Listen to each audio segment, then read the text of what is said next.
So we needed a new table and decided to go with this one, this 28-inch folding table from FanttikOutdoor. This is the size box that it comes in. It's not real heavy. Let's open it up and take a look at it.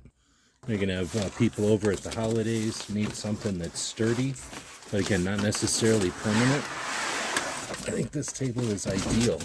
So it comes out of the box in one piece and it's ready to go. Looks like it's a scissor type opening, and it looks like you push on this to release. Oh, I've got to cut the safety tie here. So we can just kind of pull the legs out here. They'll extend. So we've got a nice sturdy table here. We can pull it up a couple more notches. Oh yeah, very sturdy. Both sturdy in both directions. So it's got this polymer, like plastic top that's not real heavy, but it's super rigid. It's just easy to clean. It's like a cutting board.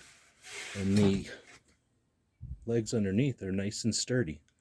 When we want to collapse it, you can just pull off that safety clap, push down here, and then the legs come right back in. Flush to the table, super easy to store it. This will fit between the refrigerator and the cabinet, and it will come right out and be fast storage, fast support when we need it. Hope this helps. I want to thank FanttikOutdoor for sending us this one to check out.